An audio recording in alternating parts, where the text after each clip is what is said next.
Mist பன்னீர், high protein பன்னீர். திராவிட model அரசுன்னு நாங்க அதுக்கு பெயர் சூட்டணும்.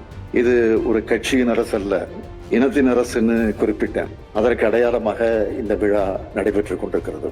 இந்தியாவில எந்த மாநிலத்திலையும் இப்படி ஒரு விழாவை அரசே முன்னின்று நடத்தாதுன்னு சொல்லத்தக்க வகையில மாபெரும் பண்பாட்டு பெருவிழாவா இது ஏற்பாடு செய்யப்பட்டிருக்கு.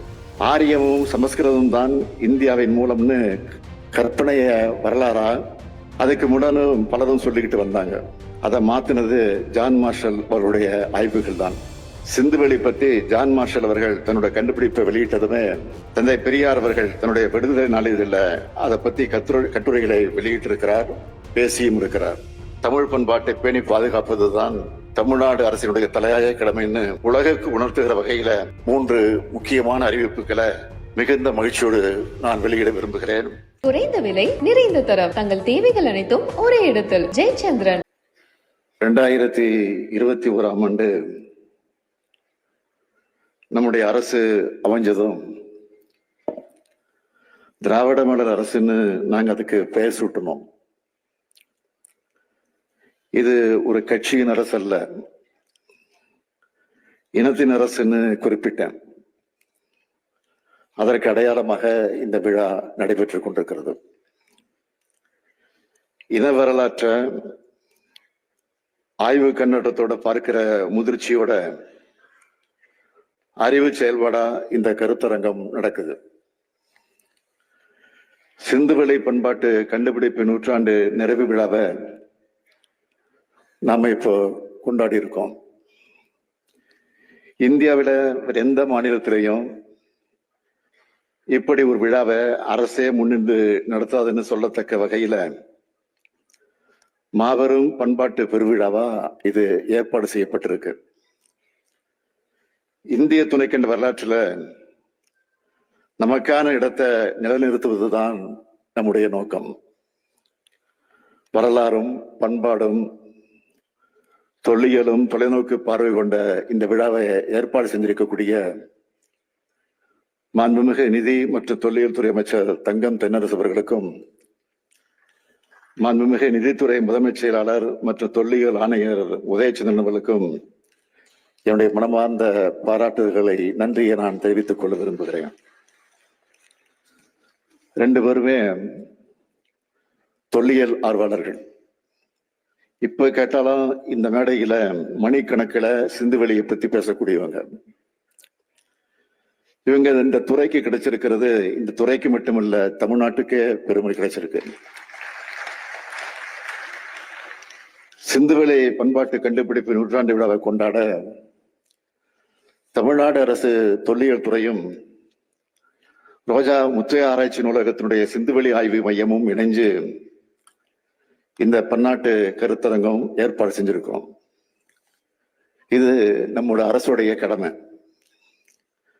இந்த கருத்தரங்கத்துல வெளிநாடு மற்றும் நாட்டின் பல பகுதிகளில் இருந்தும் 20க்கும் மேற்பட்ட அறிஞர் பெருமக்கள் கலந்துகிட்டு ஆய்வு அறிக்கைகள் வழங்க இருப்பது எனக்கு பெருமிதமாக இருக்கு.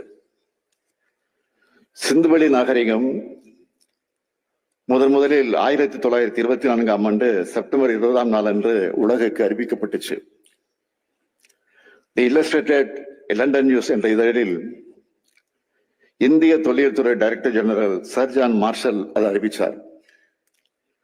இது இந்திய துணைக்கண்ட வரலாற்றுல ஒரு திருப்பு முனையை உண்டாக்கி நம்ம கடந்த காலத்தை பத்தின புரிதலை மாற்றி அமைச்சது. ஆரியமும் சமஸ்கிருதமும் தான் இந்தியாவின் மூலம்னு கற்பனைய வரலாறா அதுக்கு முடனும் பலரும் சொல்லிக்கிட்டு வந்தாங்க. அதை மாத்தினது ஜான் மார்ஷல் அவருடைய ஆய்வுகள் தான். சிந்துவெளி நாகரிகம் ஆரியத்திற்கு முற்பட்டது, அங்கே பேசப்பட்டது திராவிட மொழியா இருக்கலாம்னு அவர் 100 ஆண்டுகளுக்கு முன்ன சொன்ன குரல் இன்னைக்கு வலுப்பெற்றிருக்கு. என்னதான் அங்க இல்லைன்னு கேட்கிற அளவுக்கு நன்கு கட்டமைக்கப்பட்ட வளர்ச்சி பெற்ற ஒரு நாகரிகம் சிந்துவெளியில் இருந்ததை அங்க கண்டெடுக்கப்பட்ட பல்வேறு அடையாளங்கள் காட்டுது. சிந்துவெளியில காளைகள் தான் இருந்துச்சு, இது திராவிட சின்னம். சிந்துவெளியில இருந்து இன்றைய அலங்காநல்லூர் வரை காளைகள் இருக்கு. பழந்தமிழ் இலக்கியங்கள்ல ஏறு தழுவுதல் நிகழ்ந்ததற்கான சான்றுகள் இருக்கு. காளையை தழுவிய அடக்கிறதுனால கொள்ளேறு தழுவுதல்னு வருது. சிந்துவெளி நாகரிகம் சார்ந்த ஒரு முத்திரையில காளை உருவமும் அதை அடக்க முயலும் வீரரை அந்த காளை தூக்கி வீசுறதும் இருக்கு. அப்படி இன்னொரு பக்கம் பார்த்தோம்னா குதிரை முத்திரை சிந்துவெளியில இல்லை, வேத இலக்கியங்கள்ல பெருநகரங்களும் இல்லை, தாய் தெய்வ வழிபாடும் இல்லை. ஆனா இந்த ரெண்டும் சிந்துவெளியில இருக்கு, கீழடியிலும் இருக்கு. இதையெல்லாம் வச்சுதான் சங்ககால தமிழர்களின் மூதாதையர் இருந்த இடம்தான் சிந்துவெளின்னு நிறுவப்பட்டிருக்கு.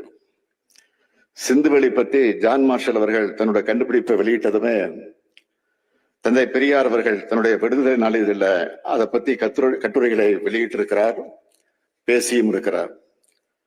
தந்தை பெரியாரை தொடர்ந்து பேரறிஞர் அண்ணா அவர்களும் 1948ஆம் ஆண்டிலேயே சிந்துவெளி நகரத்தினுடைய அடையாளங்களை வெளிக்கொண்டு வந்த சர் ஜான் மார்ஷல் அவருடைய சாதனைகளை பாராட்டி எழுதியிருக்கிறார்.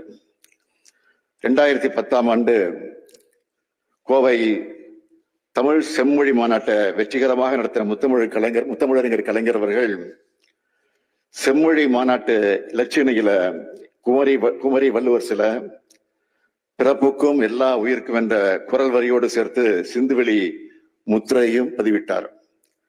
அந்த மாநாட்டில் புகழ்பெற்ற அறிஞர்களான அஸ்கோ பர்பலோ, ஐராவத மகாதேவன், ஆர் பாலகிருஷ்ணன் உள்ளிட்டோர் சிந்துவெளி பண்பாட்டையும் தமிழ் பண்பாட்டையும் ஒருங்கிணைச்சு முக்கியத்துவம் வாய்ந்த ஆராய்ச்சி கட்டுரைகளை வாசிச்சாங்க. அந்த மரபின் வழிவந்த நம்ம திராவிட மாடல் அரசு சார்பில் இப்போ சிந்துவெளி பண்பாட்டு கண்டுபிடிப்பு நூற்றாண்டு நினைவு பன்னாட்டு கருத்தரங்க நடத்துகிறோம்.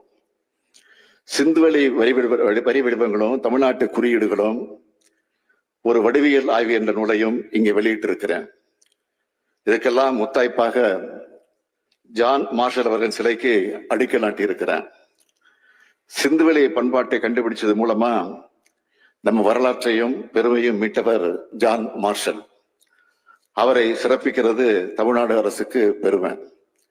சிந்துவெளி பண்பாடு பேசுகிற வரைக்கும் ஜான் மார்ஷல் அவர்களுக்கு சிலை வச்சது திராவிட மாடல் அரசு என்ற பெருமையும் நிலைக்கும். சிவகங்கை மாவட்டம் கீழடியில தற்போது நடைபெற்று வரும் அகழ்வாராய்ச்சி உலக அளவில் எல்லோருடைய கவனத்தையும் கவர்ந்திருக்கிறது. தமிழ்நாடு தொல்லியல் துறையால இப்ப மேற்கொள்ளப்பட்டு வரக்கூடிய அகழ்வாய்வுகள் ஆதிச்சநல்லூர் அருகே சிவகல ஆய்வு மூலம் தன்பொருணைன்னு அழைக்கப்பட்ட தாமிரபரணி ஆற்றங்கரை நாகரிகம் 3600 ஆண்டுகளுக்கு உட்பட்டதுன்னு அறிவியல் வழிபட்ட ஆய்வுகள் அடிப்படையில உறுதி செஞ்சிருக்கிறோம். கீழடி அருங்காட்சியம் போலவே பொருணையிலும் ஒரு அருங்காட்சியகம் உருவாக்கப்பட்டு வருது. 8 இடங்கள்ல அகழ்வாராய்ச்சி நடைபெற்று வருது. நம்ம அகழ்வாழ்வு முடிவுகள் பெரும் உற்சாகத்தை தரதா அமைஞ்சிருக்கு. குறிப்பா மண்பாண்டங்கள்ல காணப்படும் குறியீடுகள்ல சிந்துவெளி எழுத்துக்களோட ஒப்பீட்டளவுல ஒற்றுமைகளை காணப்படுகிற இந்த மேடையில் வெளியிடப்பட்ட ஆய்வு நூல் விரிவா விளக்குது. சிந்துவெளி நகரத்துல வணிக நோக்கத்துக்காக பயன்படுத்தப்பட்ட முத்திரைகள் இடம்பெற்றிருக்கக்கூடிய குறியீடுகளையும் தமிழ்நாட்டில் அகழ்வாய்வுகளை கிடைக்கிற குறியீடுகளையும் ஒப்பிட்டு பார்க்கும்போது 60 விழுக்காடு குறியீடுகள் ஒரே தன்மையிலான குறியீடுகளாக காணப்படுது. அதே வேளையில் சிந்துவெளியில பொதுமக்களால் பயன்படுத்தப்பட்ட மண்பாண்டங்களை பொறிக்கப்பட்டிருக்கக்கூடிய குறியீடுகளும் தமிழ்நாட்டில் பொதுமக்களால் பயன்படுத்தப்பட்ட மண்பாண்டங்களை பொறிக்கப்பட்டிருக்கக்கூடிய குறியீடுகளும் அதிகபட்சமாக 90 விழுக்காடு ஒரே தன்மை கொண்டவையாக காணப்படுது. நம்ம தொல்லியல் ஆய்வாளர்கள் இப்படி நிறுவியிருக்காங்க. சிந்துவெளியில கிடைச்ச சூது பவளம், அகேட், நீலப்பளிங்கு கற்கள் ஆகியவற்றால செய்யப்பட்ட கல்முனைகள், உயர் வெண்கல பொருட்கள் மற்றும் கருப்பு சிவப்பு மண்கலங்கள், நீத்தாரை புதைக்கும் வழக்கம் போன்ற பண்பாட்டு கூறுகளோட எச்சங்கள் தென்னிந்தியாவுக்கும் சிந்துவெளி நாகரிகத்துக்கும் இடையேயான பண்பாட்டு தொடர்ச்சியை உறுதி செய்யுது. இதுக்கெல்லாம் மகுடம் வச்ச மாதிரி அண்மையில சிவகல்லை, ஆதிச்சநல்லூர், மயிலாடும்பாறை, மாங்காடு, தெலுங்கானூர், கீழமண்டி போன்ற இடங்களில் கிடைச்ச அறிவியல் கணக்கீடுகள் சிந்துவெளி நாகரிகமும் தமிழ்நாட்டு இரும்பு காலமும் சமகாலத்தவை என்பதை உறுதி செய்துன்னு அறிவிக்கிறதுல நான் பெருமகிழ்ச்சி அடைகிறேன். அறிஞர் பெருமக்கள் நிறைந்த வரலாற்று சிறப்புக்குரிய இந்த நிகழ்ச்சியில தமிழ் பண்பாட்டை பேணி பாதுகாப்பதுதான் தமிழ்நாடு அரசினுடைய தலையாய கடமைன்னு உலகிற்கு உணர்த்துகிற வகையில 3 முக்கியமான அறிவிப்புகளை மிகுந்த மகிழ்ச்சியோடு நான் வெளியிட விரும்புகிறேன். செழித்து வளர்ந்த சிந்துவெளி பண்பாட்டின் எழுத்து முறையை இன்னும் நம்மால தெளிவா புரிஞ்சிக்க முடியல. 100 ஆண்டுகளை கடந்தும் தீர்க்கப்படாத இந்த சிந்துவெளி புதிர் பற்றி உலகெங்கும் உள்ள தொல்லியல் ஆய்வாளர்கள், பொறியியல் தமிழறிஞர்கள் மற்றும் கணினி வல்லுநர்கள் உட்பட பலரும் இன்றளவும் பெருமுயற்சி செஞ்சுக்கிட்டு இருக்காங்க.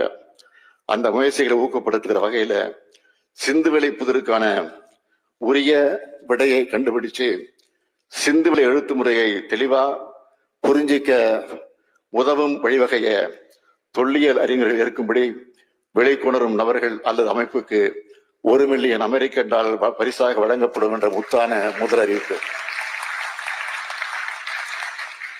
சிந்துவெளி பண்பாடு குறித்து தொடர் ஆராய்ச்சிகளை தமிழ்நாடு அரசு தொல்லியல் துறையுடன் இணைந்து ரோஜா முத்தையா நூலகத்தின் சிந்துவெளி ஆராய்ச்சி மையம் மேற்கொள்ளக்கூடிய வகையில தலை சிறந்த தொல்லியல் அறிஞர் ஐராவதம் மகாதேவன் அவர்கள் பெயர்ல ஒரு ஆய்வறிக்கை அமைக்க 2 கோடி ரூபாய் நல்கை வழங்கப்படும் என்பது 2வது அறிவிப்பு. தமிழ் பண்பாட்டின் தொன்மையை உலகமே தெரிஞ்சுக்கணும்னு ஓயாம உழைக்கிற தலை சிறந்த தொல்லியல் அறிஞர்கள் மட்டுமின்றி கல்வெட்டியல் ஆய்வாளர்கள், நாணவியல் வல்லுநர்கள் ஆகியோரையும் ஊக்கப்படுத்தும் விதமாக ஆண்டுதோறும் 2 அறிஞர்களுக்கு விருதுகள் வழங்கப்படும். இது 3வது அறிவிப்பு. இந்த 3 அறிவிப்புகளும் இந்த துறை ஆய்வுகளுக்கு வேகத்தையும் ஊக்கத்தையும் கொடுக்கும்னு நான் நம்புகிறேன். சிந்துவெளி முதல் கீழடி வரை தமிழகத்தின் பெருமை நிரம்பி இருக்கு. பாவாணர், ராசமாணிக்கனார், கேத்த திருநாவுக்கரசு போன்ற மாபெரும் அறிஞர்கள் எல்லாம் இது குறித்து எழுதியிருக்காங்க. சிந்து முதல் வைகை வரை நூலை நம்ம பாலகிருஷ்ணன் அவர்கள் எழுதியிருக்கிறாரு. டோனி ஜோசப் அவர்கள் மரபணு மானிடவியல் சார்ந்த ஆய்வுகள் வச்சு நிறைய எழுதிட்டு வராரு. இன்னும் ஏராளமான ஆய்வுகளும் கண்டுபிடிப்புகளும் வந்துகிட்டு இருக்கு. அறிவியல் முறைப்படி சான்றுகள் அடிப்படையில தமிழ் சமூகத்தின் தொன்மையை அறிவுலகம் இப்போ ஏற்றுக்கொள்ள தொடங்கி இருக்கு. இந்திய துணைக்கண்டத்தின் வரலாற்றை தமிழை தவிர்த்துவிட்டு இனி எழுத முடியாது என்பதை நாம் உறக்க சொல்வோம். ஜான் மார்ஷல் அவர்கள் கண்டுபிடிப்பின் நூற்றாண்டுல அவருக்கு நாம் நன்றியை உரித்தாக்கி அவர் விட்ட பணியை நாம் தொடர்வோம். நன்றி, வணக்கம். குறைந்த விலை, நிறைந்த தரம், தங்கள் தேவைகள் அனைத்தும் ஒரே இடத்தில். ஜெயச்சந்திரன் மில்கி மிஸ்ட் பன்னீர், ஹை புரோட்டீன் பன்னீர். மின்னம்பலம்.com தமிழின் முதல் மொபைல் பத்திரிகை.